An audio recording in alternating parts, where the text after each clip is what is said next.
Thank you. So I would like to give my comments. Thank you, Professor Srinivasan. Professor Srinivasan was former head of the Vivekanand College, which is a very large college teaching Sanskrit, and teaches Sanskrit in this institution, so I'm very glad. So let me give my views on these very important points. I agree with you a lot, but I'd just like to express some thoughts. The word Orientalism has a history of starting as those Europeans from Sir William Jones onwards, and I have a picture here on the cover. It's called the Sir William Jones and the Pandits. It's in Oxford, and basically it says that William Jones created Hindu laws and gave them to the Pandits. Pandits are sitting on the floor taking dictation, and he's writing Hindu laws. Okay, look at the arrogance of that. He called himself the Justinian of India. Justinian was a guy who created the Roman laws.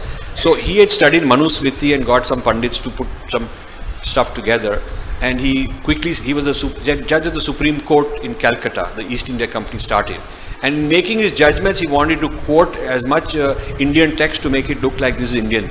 This judgment is from an Indian point of view. That was his goal. So Orientalism starts with that. It's those Westerners who want to claim to be loyal and faithful to the insider. They're not, but they want to claim. He actually does a lot of good things, praises Indian culture, praises Sanskrit a great deal, but at the same time he says that the history of Sanskrit and Sanskrit people has to be located in biblical history. So he wants to know, are they the son of this particular person in Bible or that. So this Mosaic history, which is called Mosaic history from Moses, he's trying to locate our history into that. In my book I have given a lot on some of these issues. So Orientalism starts with that, and Orientalism goes on to produce some good works.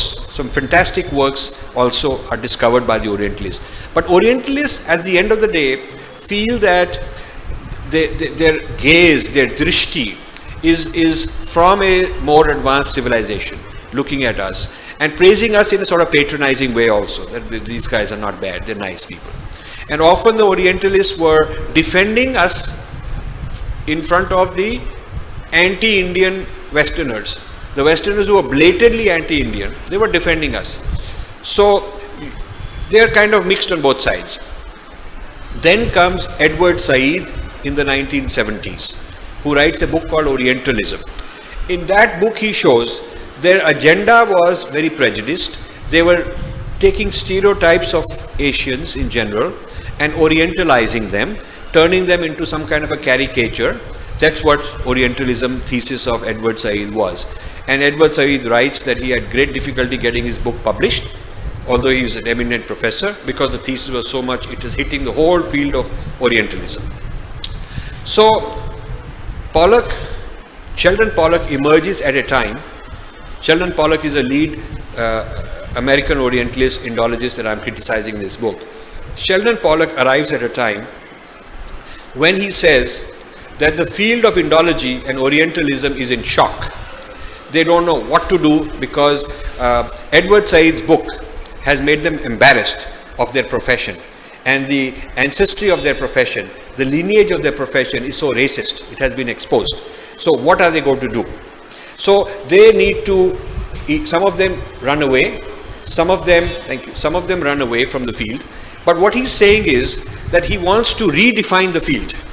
He wants to redefine the field and such that people can with dignity continue pursuing this field. So he says, I'm post-Orientalist. And by that he means we are going to study India and the Sanskrit texts, not the way the Orientalists did. But here is the trick. He writes a paper called Deep Orientalism. Now he uses the word Orientalism. He says Deep Orientalism. Have you seen that paper? It's a very interesting paper. Okay, you haven't. Okay, it's a very interesting paper.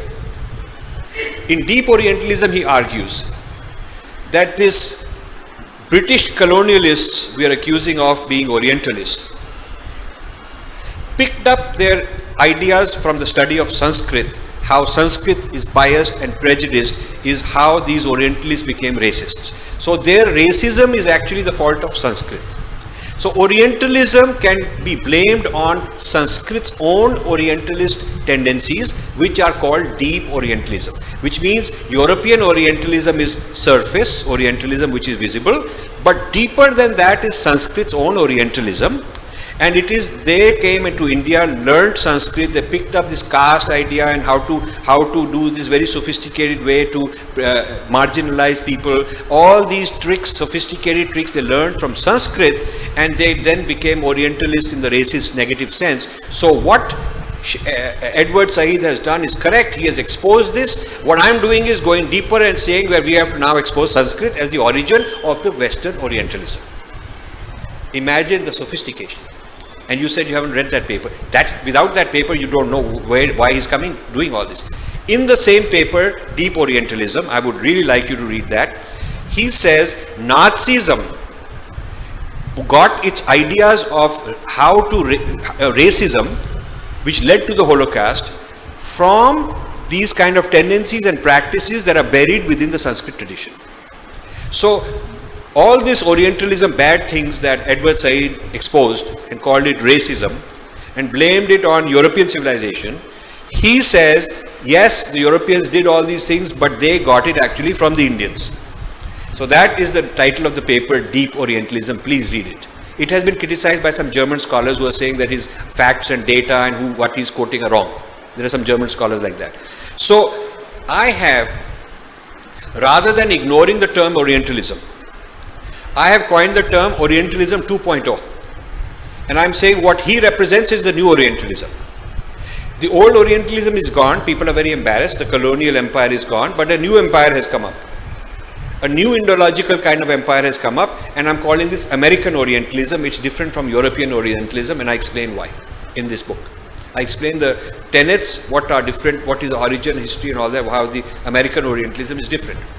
So this is how I use the term Orientalism. I'm not letting them off the hook. I'm not saying that, okay, Orientalism is finished and you guys got all those bad things from Sanskrit, so now you can expose Sanskrit and therefore you are off the hook and you don't have racism and all those problems. I don't think we can say that. I'm saying that you've gone in a more sophisticated Orientalism from Orientalism 1.0 by Europeans to Orientalism 2.0 by Americans today, and therefore the Orientalism survives.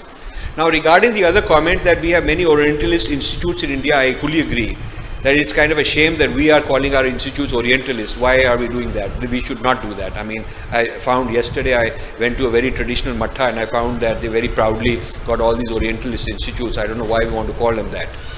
Now regarding feminism, that feminism is also something churning our own internal problems, our own internal issues. I agree that we have our own issues to churn, but we also have our own methods to solve those problems. We have problems. The question is, do we want to import solutions which are like importing a new species and you disrupt the whole ecosystem? The whole ecosystem can be disrupted by introducing something and you don't know what its effects are. So if we bring in solutions that we don't fully understand, and the adhikar over those solutions is with foreign funding sources, Ford Foundation gives the grants on feminism. They decide your feminism is good, yours is not good. The NGOs who get and don't get. The whole definition of how the woman is to be respected, what the laws should be based on this modern feminist is not necessarily compliant with or sympathetic to our own tradition. So you create a clash. You create a clash by importing certain ideas. We have problems with social oppression and social prejudice and all that. We have economic issues. So do most countries. I don't know any country in the world that has solved its problem of gender or problem of economic disparities. I don't know of any country. So everybody in the world must continue looking for solutions, and so must we. But that doesn't mean we import wholesale solutions and discard and reject completely our own resources. Because we have problems, but we also have resources. That's the thing.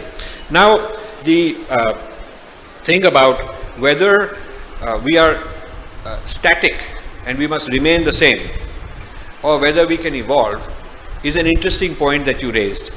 I would say Shruti is the same, but Smriti changes. Manusmriti himself says that you have to adapt these. He says these things are in the context of time and place. And how this a particular, what is right for one kind of person may not be right for another kind of person. Even in his own era, he writes that. So for us to say that we are not able to change, I don't agree with. I think we are required to change. We have to write new smritis.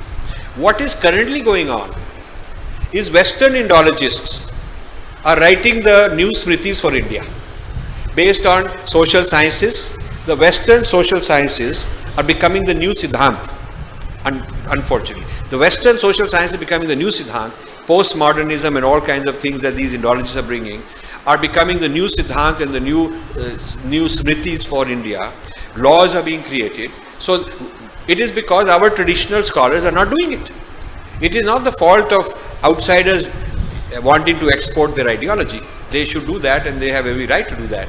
But we haven't had resistance. We haven't had a good Purva Paksh and Uttar Paksh of their ideas and given them a good response. So that is why I think we should not say that the response to the Western ideologist is we are isolated, we stay isolated, we don't engage them, and we'll just stay fixed and set, because I think we have to be dynamic. We have to bring Vedic knowledge for the 21st century rather than going back to the past.